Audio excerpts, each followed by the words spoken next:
Welcome. This talk was meant to be hands-on graph ML ops. I'm afraid it's not going to be due to other reasons. I changed the topic, so today I will talk about graphs still and machine learning algorithms, but it will be the evolution of the algorithms. So what are the benefits and what are the challenges with it? I'm Ebru Cucen, and today I'm your speaker. Throughout the talk, I will show the graphs in two representations with Hume. Hume is a product by GraphAware, visualization tool. And on the left-hand side, I have the data represented, and on the right-hand side, I will have the schema. I worked at OpenCredo as a consultant, graph consultant, and with a background in software engineering and mathematics. I also published a book on graph and machine learning. It should be available part of the Connected Data World seminar. It's not technical. It has some use cases about multiple industries, and I hope you find it useful. Without much effort, we made a graph. Now, in a very intuitive way, we have 3 nodes and 2 relationships, speaker, role, and the company will be our nodes, and has a roll-off and work set are 2 relations. There are also arrows, which makes this graph directed graph. I will be also talking about graphs. This will be my talk. And machine learning, I'm aiming to show you a couple of graph algorithms, how they shape their part of our lives. And machine learning, which is ignoring the AI part, from engineering point of view, it has a goal to make better predictions. We have tsunami of data, we have fastening speed accelerators, computing became very, very easy. But the data can only turn into information if there is semantic information, the interpretation of it, when we have a link between 2 items. So when we get better understanding of the context, we can ask better questions and make informed decisions. Graph itself can be represented as a graph as well. This is my graph node. It is composed of nodes and relationships, and each node and relationship may have properties. Relationships organize nodes, they shape them, formalize them. I'm hoping to tell today that graphs are the most native data formats that we can have. They are useful for different roles in the data habitat, and also they open the new era in the machine learning.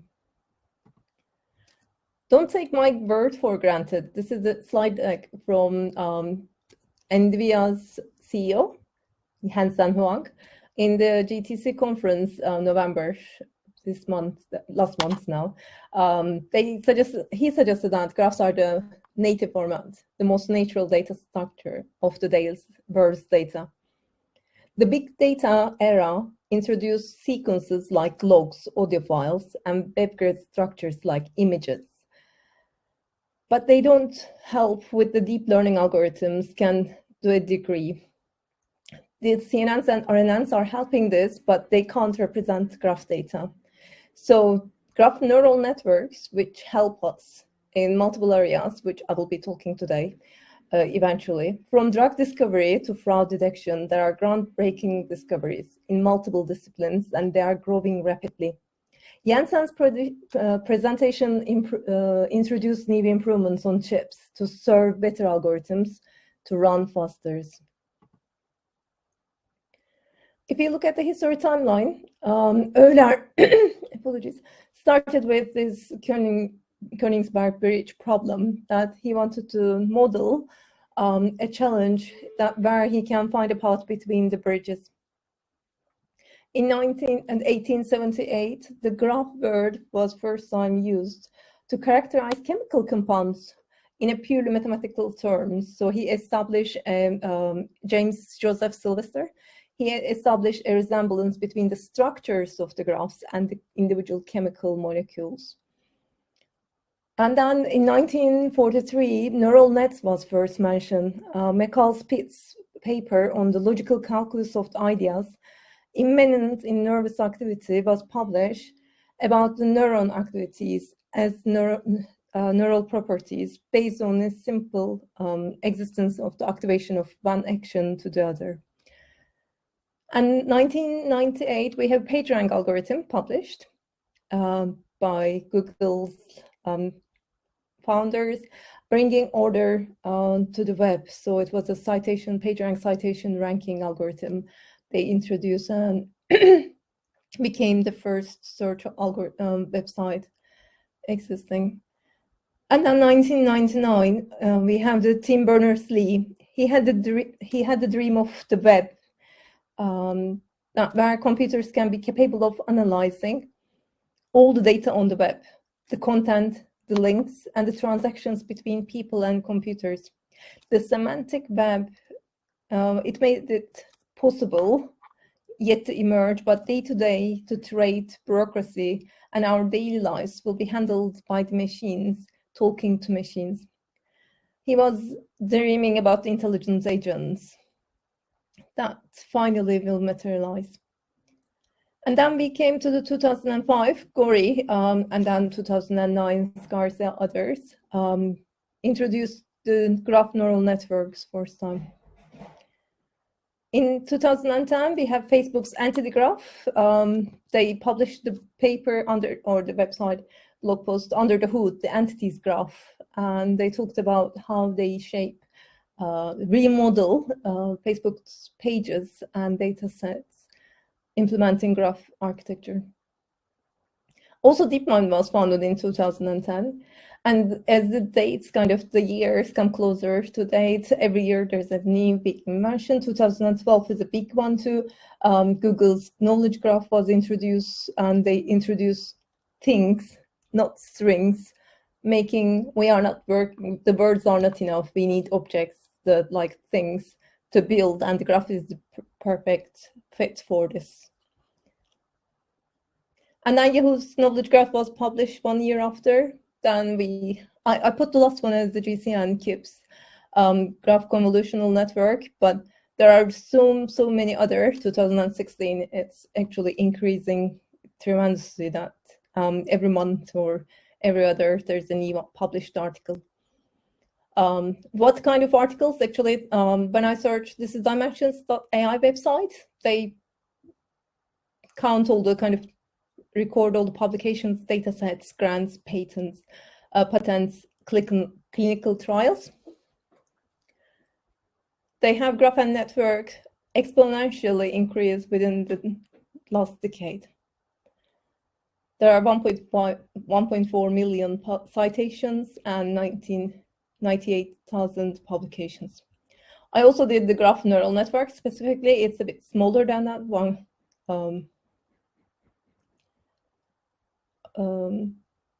15,000 publications are there, but the graph is the same. It's exponentially increasing. So where can we use those graphs? Any type of research, any type of engineering problem we have, starting with the biology, protein interface predictions, side effect predictions, disease classifications, can be solved with the graphs. Chemistry, chemical reaction predictions, and molecular fingerprints. In physics, the physical system modeling. In mathematics, there are so many, but one is combinatorial optimization. The traffic network has the traffic state predictions. Finance has stock market predictions, and computer engineering on its own with the text, image, and the recommendation systems. They have a huge implementation areas. In my ebook, there are so many references for articles published or the proper examples of the products being used. I'm not going to go deep in now. So if you go back to our graph, this is the GraphML talk. There are some people have attended, and it's given by me. So if you look at that, the speaker and the talk is being done as part of the graph. Just to understand on the chat, if you can share, if you are a data analyst, data ML engineer, or data scientist, so that I understand. your background. It would be nice if you can share kind of what background you are coming from and what type of specializations you have. Thank you.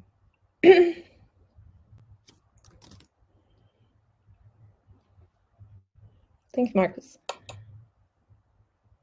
Good. Good. We have data sciences, configuration management, yes. More on data engineering, possibly.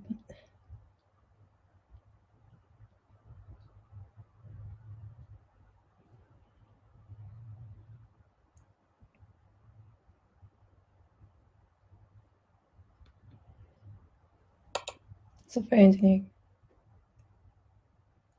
And we have roles. Yeah. Thank you. Let's look at our okay, Rolf has been data engineer, but has been as knowledge engineer before. Thank you, Rolf. Let's look at what knowledge graph means.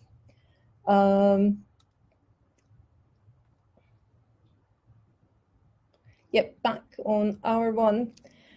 What we can do on our graph is we can ingest more data. The whole nice point of being a data engineer, and we have multiple resources, multiple endpoints.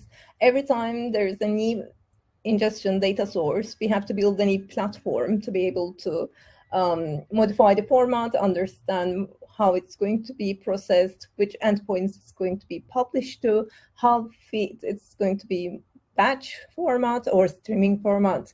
It's a big task. Every time we have a new data, it creates a big trouble in IT. And it continues every 2 weeks. It's okay to have a new data set, a new API published, and you may want to ingest this.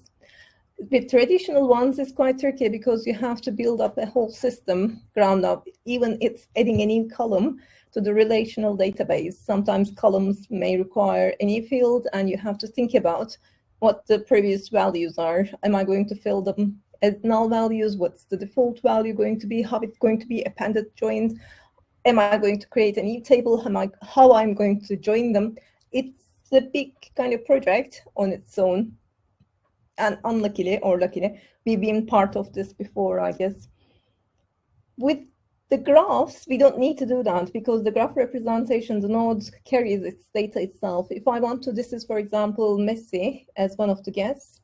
If I want to ingest more data, let's say from what I did, I went to Wikipedia, and with one of the APIs, there are so many ways to do it. Let's say I did scraping, or I used the kind of libraries available with the Wikidata. And I can find out what's his birthplace, what's his birth city, and what's his birthday. And I can just update the node with those properties. I don't have to think about adding a new column or filling the previous values because the information is attached to a single node itself. It's representative, and we don't have to think about other components, other items. So if you want to add any data, or if you need any more information, what do? We go and ask Google. If you ask when is connected data word is going to happen, Google is going to display the results. It's the best search engine, so it's successfully found connected data word as the first item, even the event page for the second one. But what I want to highlight is not the ranking, which is PageRank algorithm behind the scenes for the same relevant items. It's still in use apparently. But the first tab, it's the first answer part. Because Google noticed that the search engine is not profitable enough. When the users comes and finds the first relevant answer or the top N, they just leave the page, and Google can't keep the user on the page, which means they are not going to earn enough money. So they build a knowledge graph which scrapes the world data and then represent the most relevant answer. So this is a question and answer engine as the top, so that as a user, I can go to Google, get my answer, and leave the page. I don't navigate to another page. So Google is keeping me on their page and giving the answers that I needed.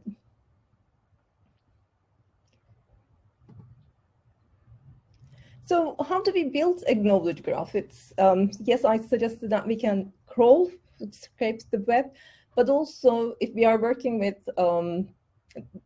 and this is two types of graph, and there are much more, but crawling is one of the things, editing and mapping. When we find entities or other items, we want to be able to match with the existing data we have. We can create formulas. We can define a structure, how this data is going to be ingested in. For the labeled property graphs, more it's defining a schema, ingesting nodes, and ingesting relationships. And we store this data in the graph. We can have subsamples, subgraphs, depending on the query. And when we ask a question to Amazon, when we a product on eBay, similarly, Amazon has a product knowledge graph as well, not just Alexa as a question and answer machine. Facebook kind of doing any type of analysis or understanding their users. IBM Watson for discovery, Microsoft Bing for the search engine. They get our query, whatever we're asking, like the web is connected data word. They translate this into NLP with the name entity recognition and other algorithms. They do entity mapping and disambiguation so that they are sure what we ask for. And they construct a query and then execute it. The result will be a graph, and then they will reply with that graph information.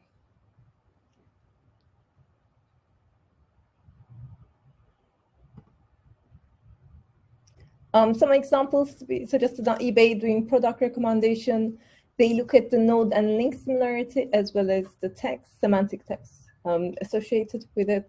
Microsoft has the Bing knowledge. They also use for academic graph, the research page they have to understand the connections between the users, field of study, publications, and conferences about the academic people doing.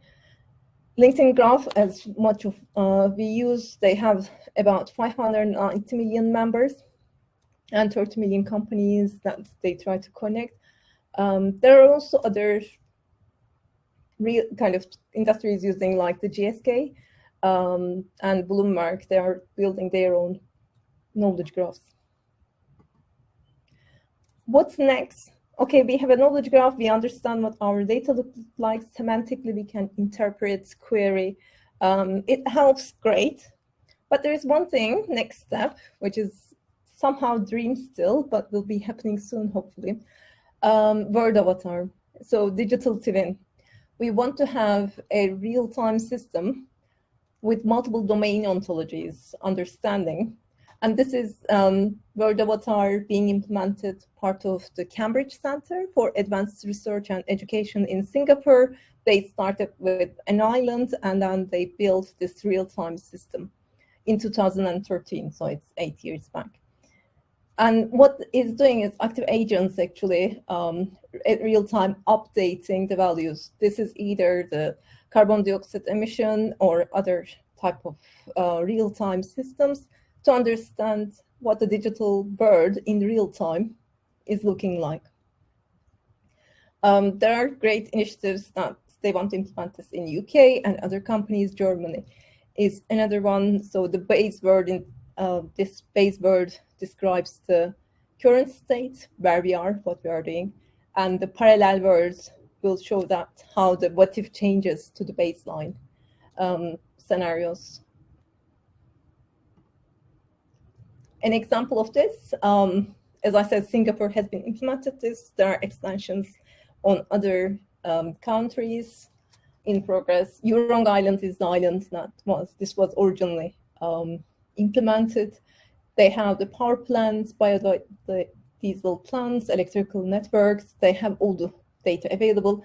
And the example in Berlin, for example, they have buildings, chimneys, waste systems, and eventually nitrogen dioxide emission rates that can show the pipes, plants. And there are different ontologies here that they gather together. So they have a unified, structured schema that you can register to from weather to chemistry, power systems, and Wikipedia about cities.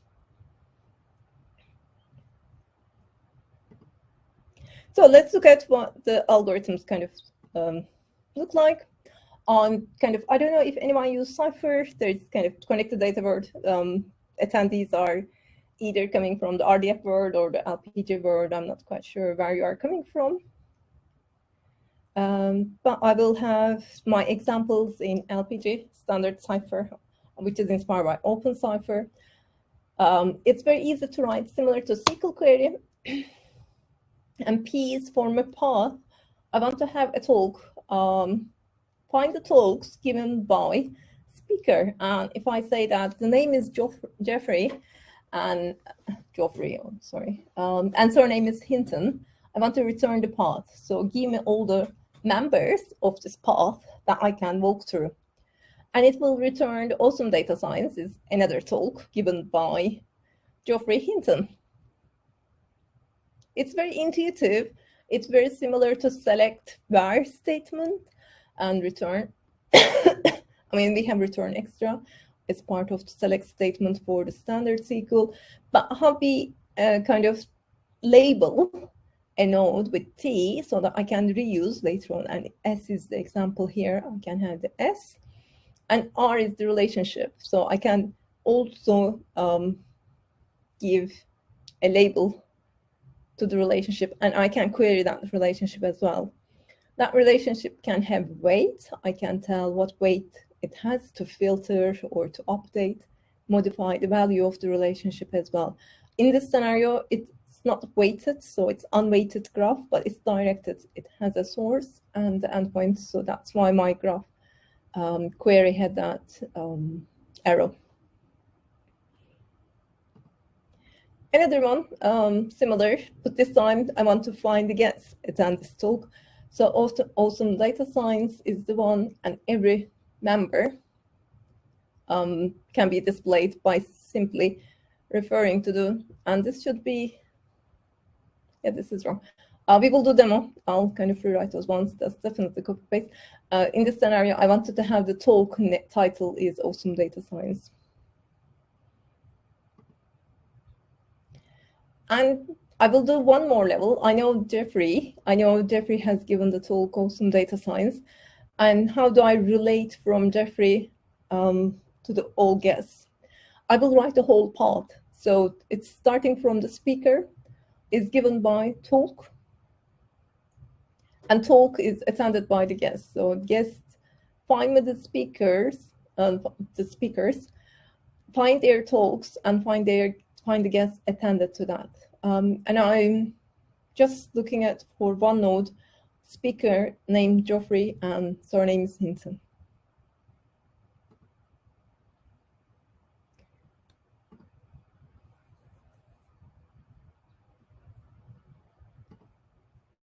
Okay, I suggested we should do a presentation.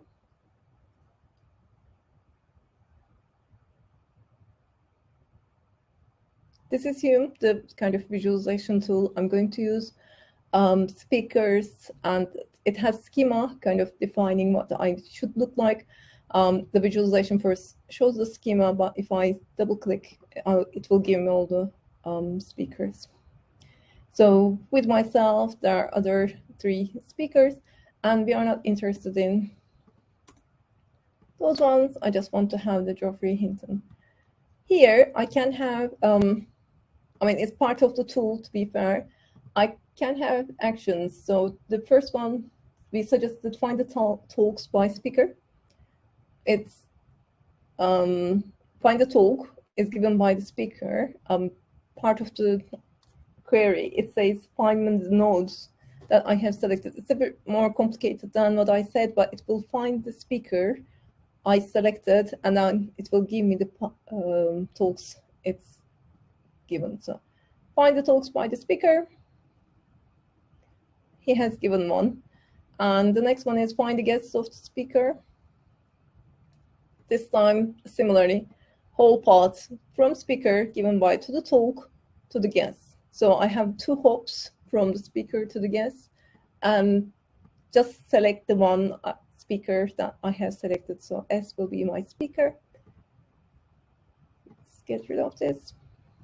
If I say find the guests of the speaker, it will give me all the results. So, and I can change the layout. Yeah. So this is similar in a sense that I can access, and because it's relational, I can go to other guests who are attended with other nodes, and I can find other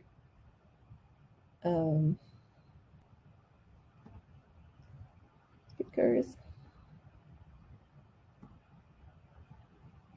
And eventually I will get all the expand all. Apologies, just to get the whole graph. And it should be one more.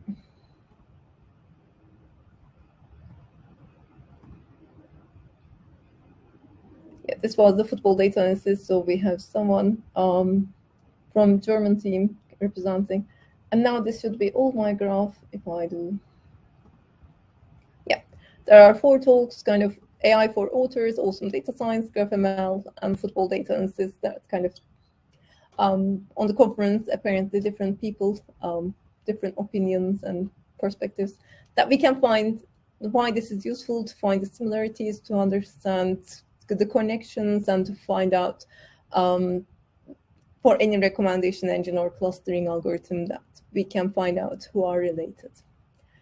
That was it. Any questions before I move on to this one? Kind of, it's very standard, simple visualization tool, to be fair, nothing special. Let's go back to end-to-end processing. That's good. It was good for data analysts, kind of who didn't have any knowledge about, but we can write actions and we can able to give them something to play with, understand and query the data, which is great for data analysts, and they don't have to be technical. For this story, I'm going to make an assumption that attendees, the guests, will have a tube station nearby, and they will be commuting to the event. It's been hosted on, not hosted online, but on a conference. So it's a bit assumption, but it's good to show them how we can navigate through the graph. So again, what we do, what's the shortest path from Victoria to Liverpool station? Apologies, this is London. Kind of my examples are to Victoria Station, which is one of the most crowded, popular stations, and another one is the Liverpool Street Station.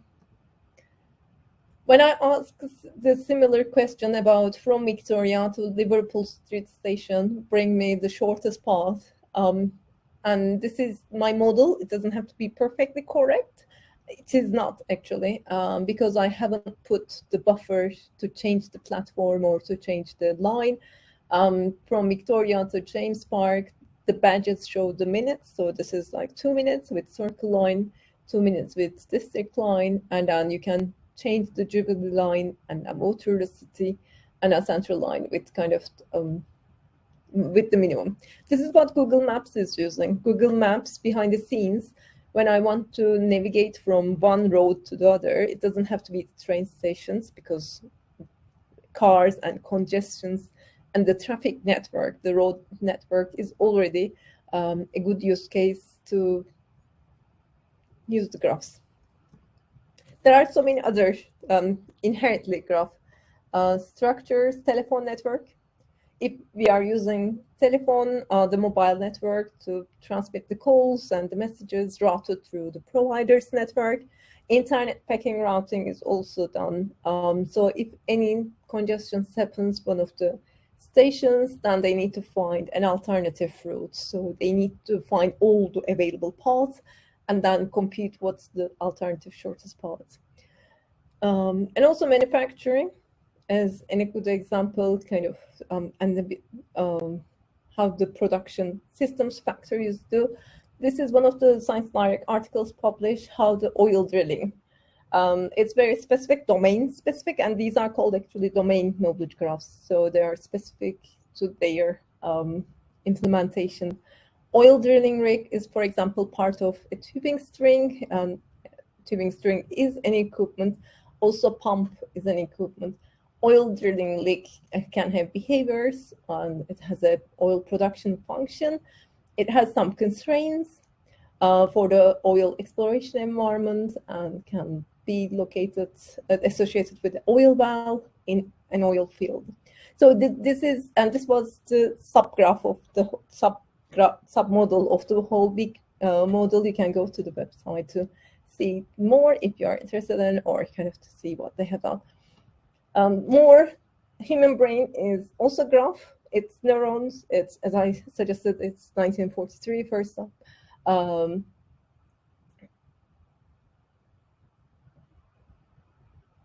It's been implemented.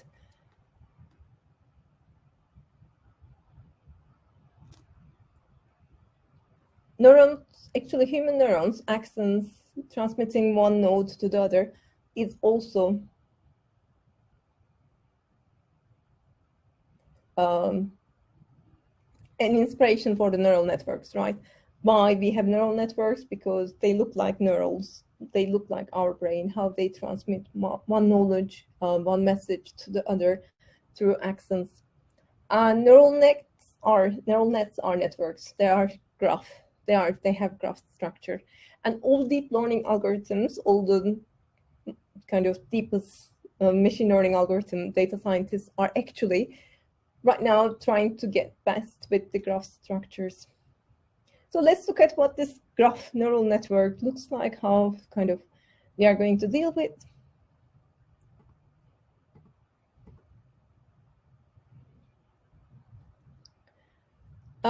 Just a basic premiere, and this is the simplest kind of thing that I will share.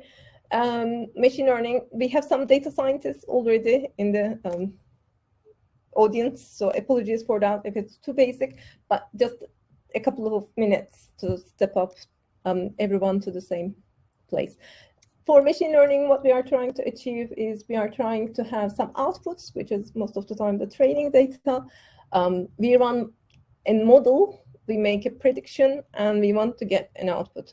So this is either kind of trying to predict a state with given values.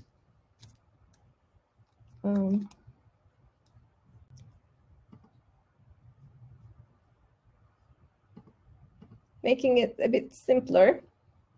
If I have multiple inputs, x1 and x2, there are two features. Then we are going to have the first layer. And what I'm going to do is I'm going to make a prediction. Okay, x1 has this weight possibility, and x2 has this possibility, this amount of possibility to impact this. So some of the variables inputs may have more impact on the result, and I will make a prediction on how it's going to be look like. And if it's too far, I will calculate the difference, loss function, and then calculate back, update my weights, and then do another iteration. So multiple times I run this until my prediction is accurate enough. An example is house sales price. This is kind of x1 and x2 can be number of beds, and x2 can be the postcode. Postcode is not numerical value, so we can't run into any processes. So what we do is we do encoding. Postcode can have multiple encoding systems, and we can represent them as 1 or 2 or numerical values, or 0, 0.1, depending on the range we are after. If we are happy, and we can have more, right? We can have the square meter of the house, we can have how many showers, how many bathrooms it has, how many windows. I don't know, you can have a garden or not. So there will be lots of features possible to predict, but I'm making it simple. We have number of beds and the postcodes, and what we are trying to predict is a house sales price. And each time with each iteration, we go through this one. When we come to the neural networks, now the house sale price is going to be more complicated scenarios, because house sales price is a linear problem. We can make a prediction, and it has a linear function. It will increase with the given where is the number of beds or the good quality of the postcode. or the square meter of the house will increase. So it's a linear. Whereas if we have non-linear problems like clustering or trying to understand other type of problems, then we need neural networks. Linear regression, the first one I showed was one layer neural network. It was a neural net, but it had just one layer. Now we have three layers, one input layer and two hidden layers. The x1 and x2 will be cross-multiplied by each. This is the first layer, for example, has 4 nodes, and this is called a hyperparameter, right?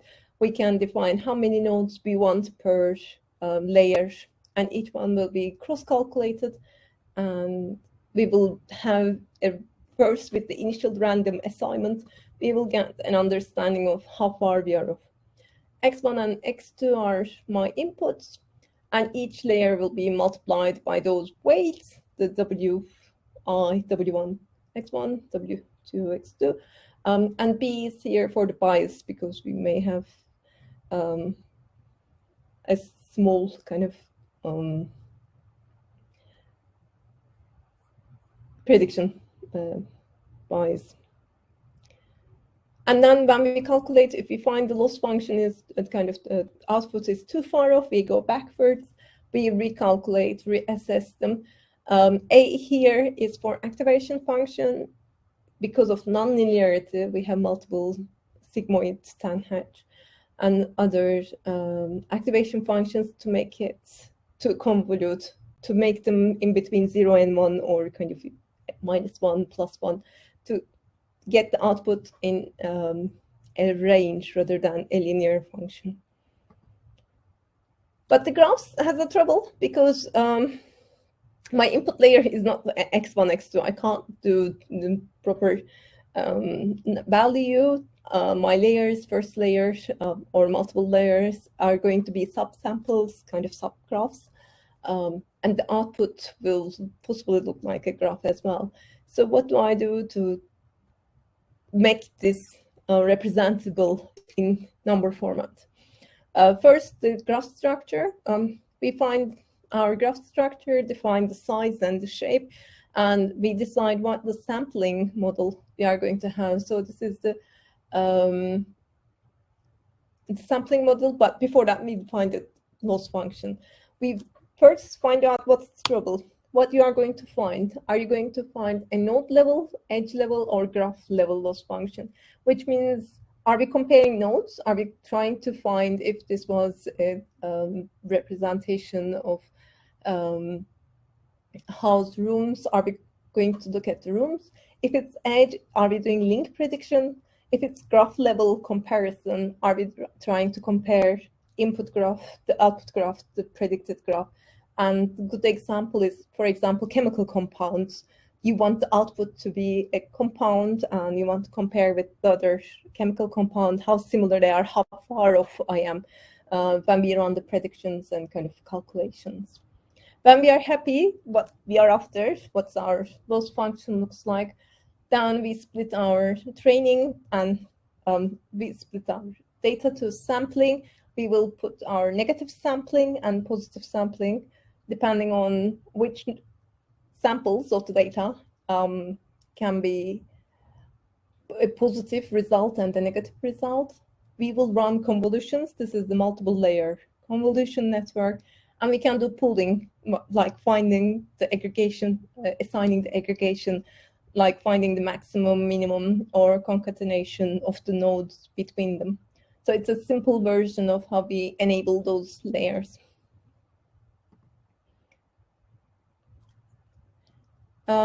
Let's look at one example. It's easier to understand with the apologies. Karate Club. I don't know if anyone hasn't heard of Karate Club yet. I suspect it's the most popular network kind of graph structure. Quickly, it's Zachary is a researcher in 1977, and he was studying about the clustering group memberships, and he captured 34 members of a graph. Started with 0, Mr. He, and number 33 is John A. he just documented the interactions of the people outside of the club. And during his study, something happened. This number 0, Mr. High, the instructor, and number 33, John A, had an argument, and the group split into two. Half of the members joined Mr. High as the new group, and the other people either left or joined after another one. So this is how it's split, and he successfully actually managed to find all the members as part of this clustering algorithm he was running. So it's very fundamental in graph algorithms literature. But the question is, how do I represent this? This is just the relationship between them. So this is Mr. High talking to number 12, or Mr. High talking to number 13. So what they do is I have two items, adjacency list and adjacency matrix. The list is the relationship. So 0 is Mr. High, or he. I'm not quite sure which one is correct though. And he's talking to number 1. So number 0 talking to number 2. And we have the huge edge list from an source. Edge lists are usually 2 columns. For the unweighted graphs, if I had a weight, as in how many minutes did they talk? What was that relationship? Kind of, if I want to give a weight, I would have a third column. And this is very usual for the road network, for example, from station A to station B, or from city A to city B. I would have a third one telling how long does it take, how many kilometers is in between. And in this scenario, they could have logged how many minutes did they talk or something else, but it's not, it's simpler than that, just the adjacency matrix of the network. And the matrix is actually, looks a bit more complicated, but not. This is, let's say, number 1 is, or the member 0, I just pulled the first one. The member 1 is talking to number 1, possibly it's not talking, so number 1 talking to number 2. If it's talking, we put 1. If not, we put 0, simple. And number 1 talking to 3, and it's a 1. As our example is actually, I should have started from 0 to represent, but this is just to representing how their relationship is. And again, this is for the unweighted graph, because I have just 1s, 0 and 1s. If this was a weighted matrix, I would have 2 and 3 representing what's the relationship between N1 and N2. I would update this 2, 3, 200, whatever that number means between the nodes. So this is looking at just simple. It is unweighted. One thing we can also see, this is also a symmetric matrix, as in zeros are the diagonal and everything else is the same, so it's symmetrical. It's because my diagram, my graph, is undirected. There is no relationship. Who started that conversation when Mr. High was talking to someone else? Was it Mr. High approached someone and tried to talk it? We don't know. There's no direction. They had a communication. So there's no arrows in between the edges, which means my graph, my matrix is going to be symmetric. N2 talk to N1 or N1 talk to N2. It's going to be yes, as in 1, but we don't know how or the details more.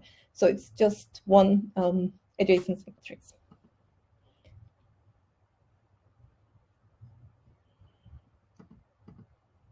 There's a great website by Google research engineers. And this is the distill.pub GNN intro. They had really nice interactive visualizations. This is Zachary's our graph, same graph. And I was looking to find it, but you can click the link and it will highlight what's in it. This is another representation of Mr. High versus the students, 32, and John A.H. is the last one, as we can see how they are interacted. You can click the link and see the communication between them. Of course, this is, as I said, undirected, so blue means 1 and white means 0. There is no weight between the communication, but it's a simple, nice representation of finding and thinking about how these metrics would look like. One thing we can do is we can do clustering on the graph. This is greedy clustering being implemented. I published this is a published article. What they have done is they said, okay, there are so many different methodologies to be able to cluster. Let's cluster then and find out how many groups it has. This has 4 components. So they managed to split into 4 different labels. And this is one representation, and this is what we can do with the data we have. But also, we can take it to the next level, and we can use neural networks, because clustering is just about the structure of the graph. It doesn't tell about implementing in deep learning. What's GCN? GCN is Graph Convolutional Network, first found on by Kiev, published article, and this is from his published article as well. We pick the nodes x1, x3, x2, and we implement in the hidden layers, and then we find those set values, as I suggested, kind of computing the values, and find out how far we are off node level, edge level, and graph level. And this is to find out what the representation would look like after multiple lines, multiple iterations in their data set. But let's go back to our one.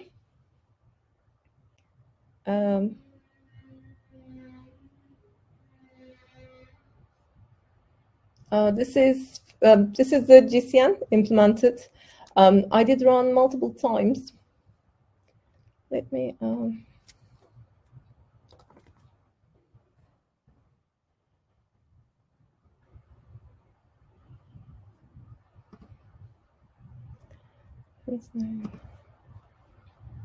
Actually, this is running 400 epoch.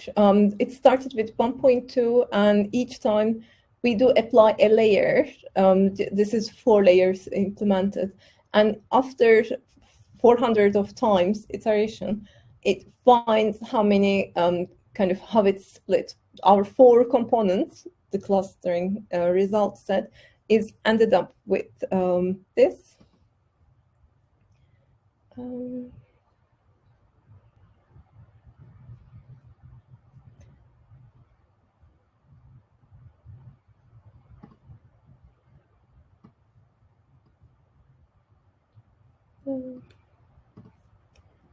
If I have the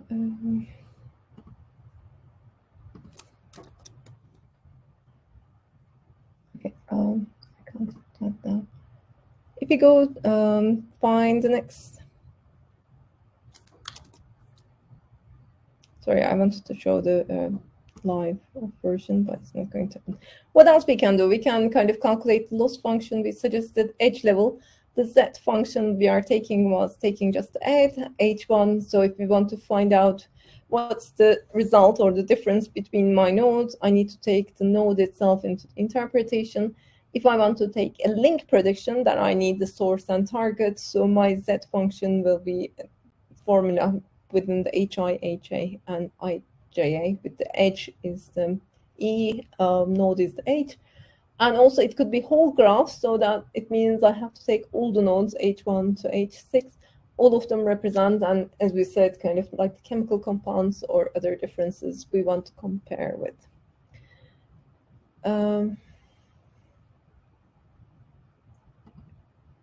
What's happening behind the scenes is actually random walks is used for the sampling. We have, if we want to learn a structure, random walk is one of the most fundamental basic algorithm that's being used. It does do the drunk person walking, so it doesn't have any bias. It navigates through the graph. It has equal property of the paths to adjacent nodes, which means it doesn't have any bias. It can go anywhere. It brings maximum uncertainty because you have no bias, no understanding of what the next node will be. And this is in statistical terms, creates local entropy. It does measure the structure of the graph. For example, World Wide Web. If you ask what's the size of, what's the kind of diameter of the World Wide Web, how many nodes. In there, it's calculated by random walk. And we can do sampling. We can find out who are the next 10 or 50 nodes adjacent to my node. It's great for sampling algorithms that we have to do at the start. That's almost my last slide, actually. Any questions? Are there any before I do summary? Yeah, we mentioned that kind of graphs is the most native format for the building semantics.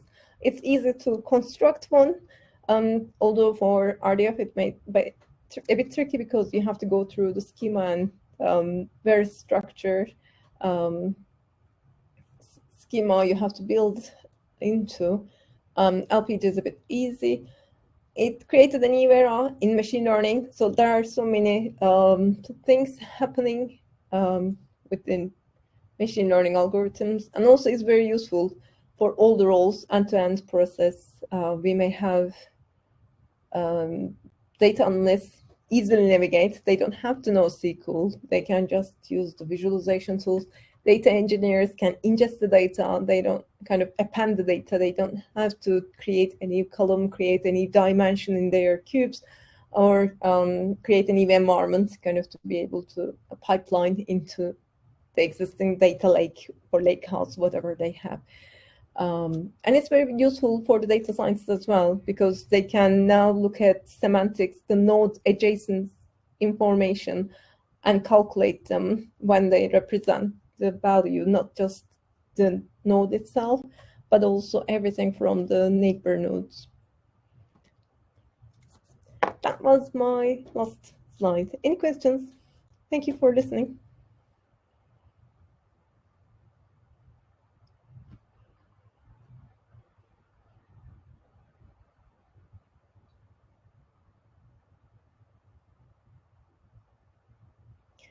Thank you very much. Then I'll give your time back. Enjoy. Thank you. Thank you.